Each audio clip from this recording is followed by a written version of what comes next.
ready for a deep dive into history. One that feels less like a textbook and more like we're uncovering a secret diary. Ooh, I like that. Today, we're exploring Stephen Ambrose's Undaunted Courage. A classic. It's a biography of Meriwether Lewis, the leader of the Lewis and Clark expedition. Our listener wants to really understand this guy, not just the highlights, Right. Digging deeper. Exactly. We're going for those intriguing details that make history come alive. What's really interesting is that it's not just about exploration. No, it's about Lewis, the man. Ambrose really paints a picture of someone almost as untamed as the wilderness he was exploring. It's kind of wild right from the start. Ambrose tells us that Lewis was a bit of a paradox. Virginia gentleman, born into privilege.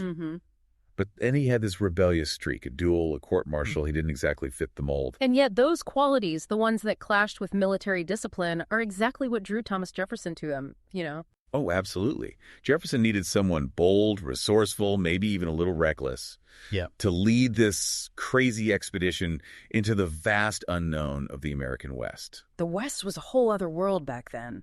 It's amazing when you think about how much preparation Lewis did. It wasn't just supplies and a crew. Well, this was a whole intellectual endeavor. Right. Lewis immersed himself in all kinds of scientific training, mastering instruments, studying natural history. Even diplomacy and political strategy, imagine. It's mind-boggling. But it also shows how much Jefferson believed in this vision. It wasn't just about claiming territory. He wanted to understand it, document it, and potentially exploit its resources. For the benefit of the young nation, of course. And that's where it gets really fascinating, because Jefferson had this idealistic vision, right? Almost utopian. A land ripe for peaceful commerce, just waiting to be realized. But then there's the reality that Lewis encountered, and it was so much more complex and harsh. Native American tribes weren't just going to welcome American expansion. They had their own cultures, their own histories, their own goals. And don't forget the fur trade, which was brutal and competitive, already established in the West. Yeah, Ambrose doesn't shy away from those difficult realities. Like those tense encounters with the Sioux. Oh, they controlled key stretches of the Missouri River, and they were known for their resistance to outsiders. And then there was the near disaster with the Blackfeet. A tribe known for its warriors and independence. That could have been a bloodbath. Ambrose highlights Lewis's quick thinking, though, and restraint. He chose negotiation over aggression, even when provoked. A good reminder that leadership isn't just about giving orders. It's about making tough choices. Yeah. In uncertain situations. With limited information and really high stakes. Speaking of complex situations, we can't forget Sacagawea. Ah, the young Shoshone woman who joined the expedition with her husband, Toussaint Charbonneau. Her story is often romanticized. Yeah, but Ambrose digs deeper. He shows how her knowledge of the land, her language skills, and her quiet strength were vital to the expedition's success. She wasn't just a guide. No, she was a cultural ambassador, a mediator, and a symbol of resilience in the face of so much adversity.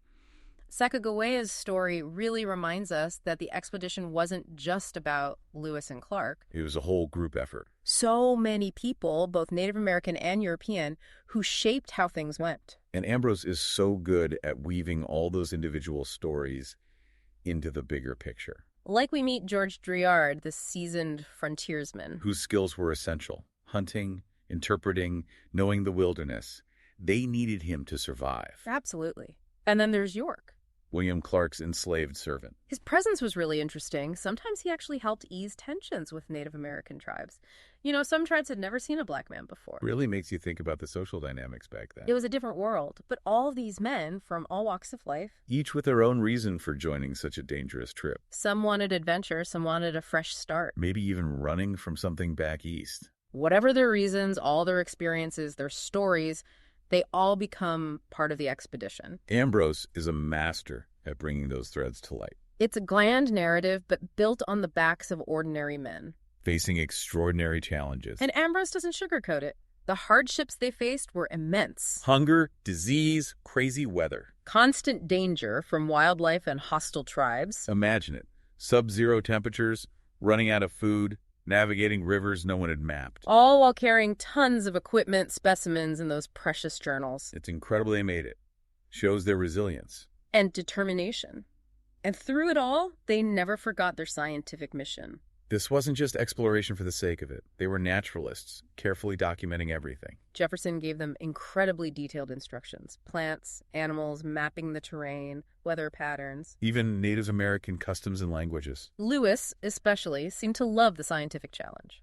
Ambrose describes him as this meticulous observer. Writing down plant descriptions, collecting seeds, even dissecting animals to understand their anatomy. Their dedication to science led to some groundbreaking discoveries. Their maps, for example, were revolutionary for the time. The first accurate depictions of the Missouri and Columbia rivers, the Rockies, and all the land in between. And they documented hundreds of new plants and animals. Species unknown to science before them.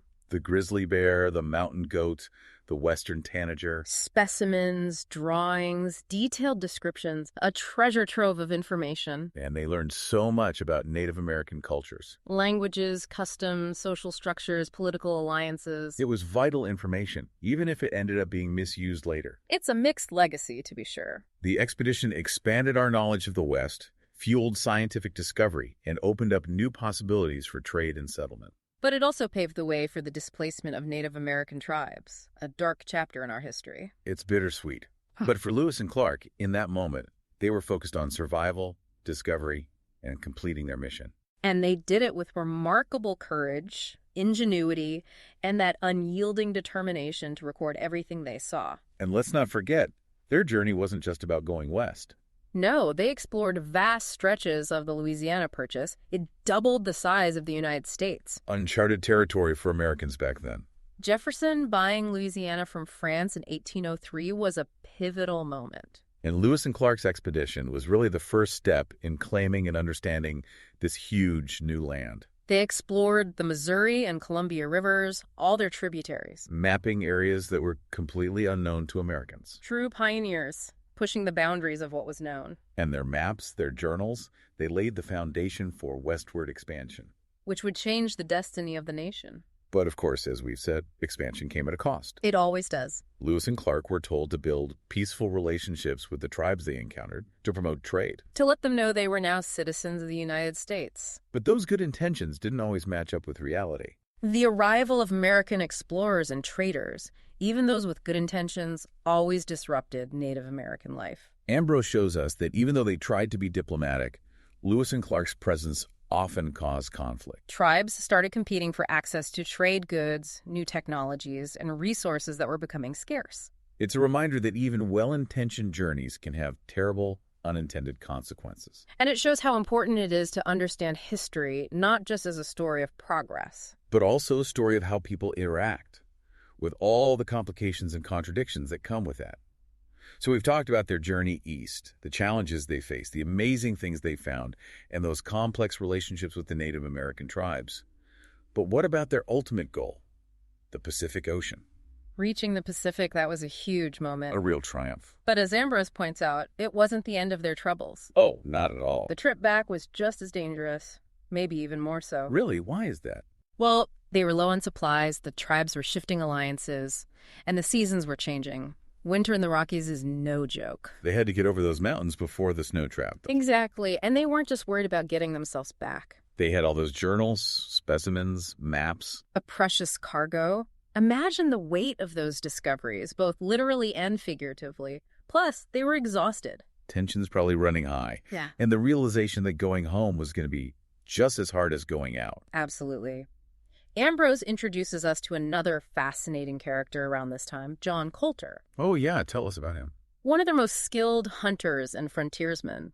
On the way back, he actually asked to leave the expedition. He wanted to stay out west. He joined up with some trappers heading deeper into the wilderness. Seems he just couldn't get enough of the frontier. So he basically said, see you later, I'm going to explore some more. Pretty much.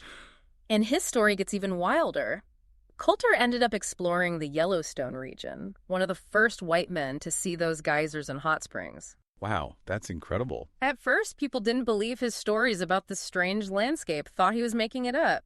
But later, they found out he was telling the truth. A true pioneer. The exploration bug bit him hard. It did. Colter's story really embodies that spirit of the unknown, that drive to go beyond what's familiar. So many people felt that back then. It's inspiring in a way. Definitely. But getting back to Lewis and Clark, They eventually made it back to St. Louis, hailed as heroes, of course. I bet. 1806, their return was a national event. Ambrose describes parades, celebrations, official recognition from President Jefferson himself. I mean, they had done it. Crossed the continent, mapped all that new territory, found all those new species. Opened up a vast new frontier. It's a complex legacy, though, as we've been talking about. Their journey led to progress, but also to tragedy. That's the paradox of exploration, isn't it? It's about discovery, knowledge, pushing the limits of what humans can do, but it often comes with a price, especially for the people already living in the lands being explored. It's a sobering thought. So after this deep dive into Undaunted Courage, what should our listener take away from all of this? I think Ambrose really drives home the point that history is about people, their choices, their struggles, their victories. The Lewis and Clark expedition was a turning point in American history, a story of courage, ambition, that desire to see what's out there. But it also makes us look at the difficult parts of our past, to admit the costs of exploration, and to think about the legacy we are creating today. That's a powerful message. Thank you so much for guiding us through all of this. And to you, our listener, thanks for joining us on this journey of discovery. If you want to know more, I highly recommend checking out Undaunted Courage. It'll give you an even deeper understanding of this crucial moment in American history. We'll put a link in the show notes. And of course, subscribe to The Deep Dive for more fascinating explorations into knowledge. We'll see you next time.